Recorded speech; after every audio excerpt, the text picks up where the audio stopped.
ప్రతిరోజు ఏం మార్పు ఉంటుంది? అయినా చూడాలి కదా madam. Evening doctor appointment fix అయింది. నా వల్ల కాదు ప్రకాష్, ఇలానే ఉండని. నేనొకటి చెప్తా, నువ్వు చేస్తావా? దివ్యాని బెళ్ళికలు ఒకరోజు నేను ఉండను ప్రకాష్. ఆ రోజన్నా తను నీతో ఉండాలి. నా కూతురు కాకపోయినా తను నీ కూతురే.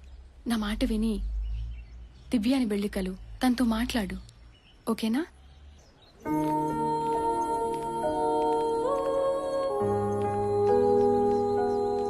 హాయ్ దివ్య.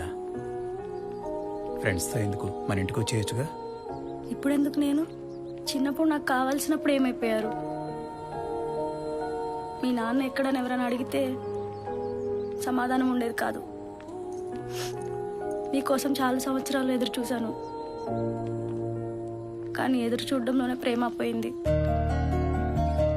నాకు అలవాటైపోయింది. నీకు ఇప్పుడు కొత్తగా ఎందుకు? ఏం జరిగిందో తెలుసుకోవా? చిన్నప్పటి నుండి ఎవరో ఒకరు ఏదో ఒకటి చెప్తూనే ఉన్నారు. ఇప్పుడు మళ్ళీ కొత్తగా తెలుసుకోవడానికి ఏముంది? సార్ సమీరా వచ్చింది. Hi sir. ఈయన తెప్పించమంటావమ్మా? లేదు సార్. నువ్వు మాట్లాడేటప్పుడు ఏమి దాయకుండా మాట్లాడతావు కదా. సార్ కొంచెం ఎమోషనల్ అవుతుండాలి, ఏడుస్తూ ఉండాలి, చాలా బాధపడిపోతూ ఉండాలి. Okay sir. ఇవే కథలు నా చిన్నప్పటి నుంచి వింటున్నానమ్మా. ఆ రోజుల్లో చెప్పుకోవడానికి వేదికలు లేవు, ఇప్పుడు మేము ఉన్నాం. చాలా మంది సార్. తెలుగులోనే తిట్టమ్మా, ఏం పర్వాలేదు. అప్పుడప్పుడు మా యాంకరు ఏడద్దమ్మా ఏడద్దమ్మా అని చెప్తూ ఉంటుంది. అయినా నువ్వు పట్టించుకోకుండా నీ ఇష్టం వచ్చినట్టు నువ్వు మాట్లాడు. నువ్వు ఎంత ఏం తిట్టాలనుకుంటే అది తిట్టాయి.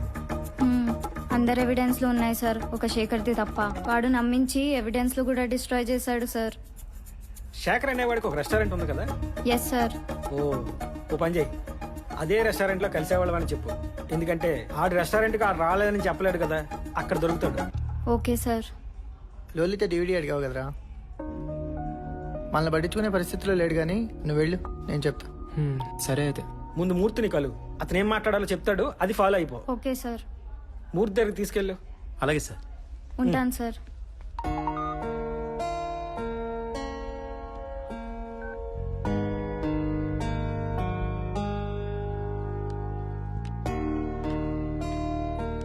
హాయ్.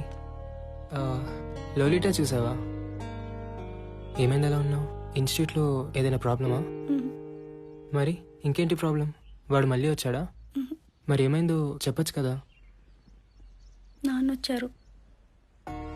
నాన్నే కదా, దానికెందుకు? I'm sorry, I think it's personal. నేను వెయిట్ చేస్తాను. ఒక చోట కోల్పోయిన ప్రేమ ఇంకో చోట వెతుకుతాం. ఆ క్షణంలో ఒకరి మీద కోపం మరొకరి మీద ప్రేమగా మారుతుందా అనేది కూడా తెలియదు. You need someone.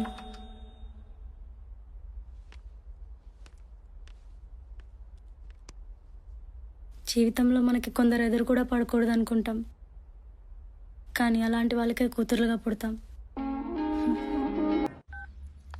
Hello. Hi దివ్య. ఎక్కడున్నావు? ఊరు వెళ్తున్నాను.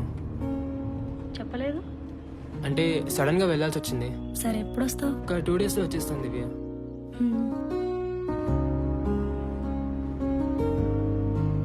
హలో. నిజంగానే 2 డేస్లో వచ్చేస్తావా? నీ వాయిస్ కట్ అవుతుంది, నేను మళ్ళీ కాల్ చేస్తాను. Okay, bye.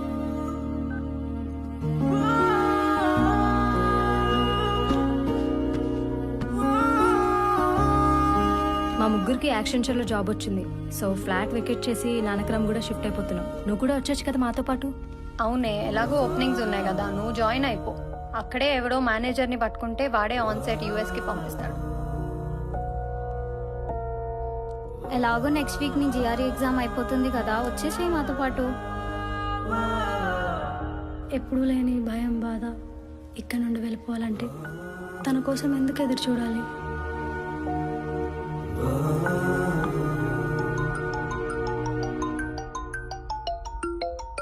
ఎక్కడికే? ఇప్పుడే వస్తాను. హాయ్. హాయ్. లోపలికి రా.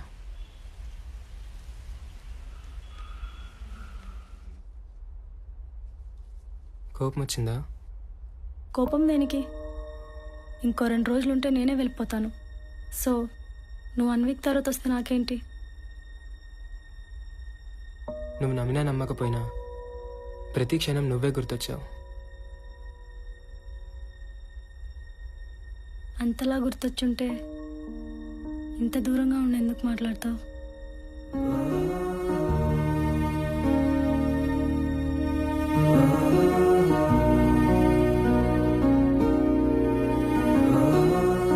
ఎదురు చూడడం అంటే ఇలా ఉంటుంది.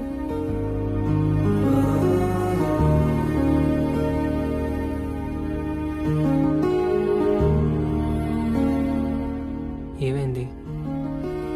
మనం కలిసి కొన్ని నెలలే అవుతుంది కదా, ఇప్పుడు వెళ్ళిపోవాలంటే నాకు ఎందుకింత పెయిన్ఫుల్గా ఉంది. కాన్వకేషన్కే కదా, మళ్ళీ కలవమని ఎందుకు అనుకుంటున్నావు? పోనీ ఒక పంచి, నువ్వు ఎక్కడుంటే అక్కడికి వస్తాను, లేదా నువ్వే నా దగ్గరికి వచ్చి.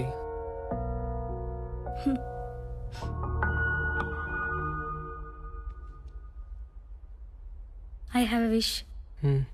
నేను వెళ్ళే ముందు మన ఇద్దరం నీ ఫ్లాట్లో ఫోన్స్ కూడా ఆఫ్ చేసి I want to spend the day with you. సరే.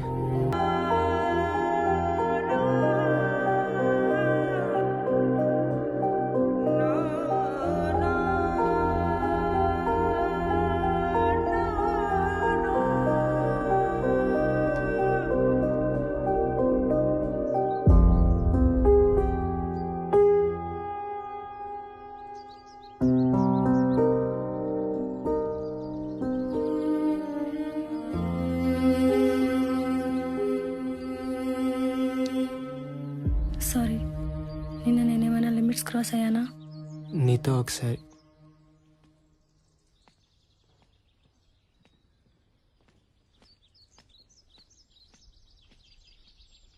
నీతో మాట్లాడాలి దివ్య. ఒక లిమిట్ వరకు ఒకరి గురించి ఒకరు తెలుసుకోవాల్సిన అవసరం లేదు దివ్య, కానీ ఆ లిమిట్ దాటాలనుకున్నప్పుడే దాపరికాలు ఉండకూడదు. ఫిజికల్ అవ్వడం అనేది చాలా ఎమోషనల్ థింగ్ దివ్య. ఏది దాయటం ఇష్టం లేదు నాకు, అందుకే ఆగిపోయాను. I'm married just 6 months back.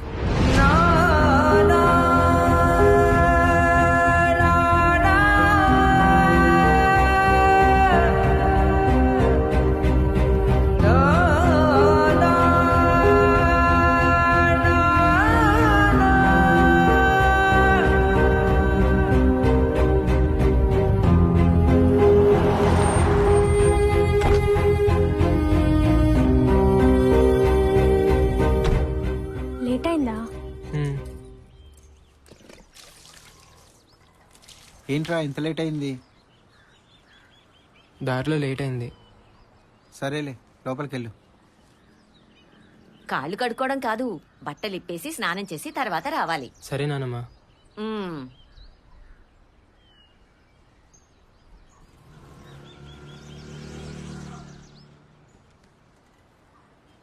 ఎలా ఉన్నావమ్మా? బాగున్నానురా. నువ్వే ఒక్కడవే ఉంటున్నావు కదా. కాఫీ.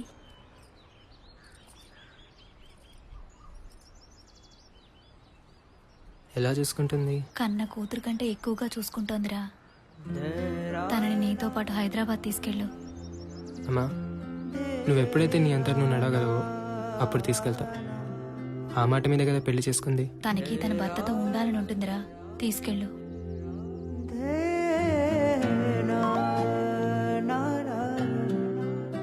అరే ఎన్నిసార్లు చెప్పాలి మంచం మీద ఎంగిరి గ్లాసులు పెట్టొద్దని.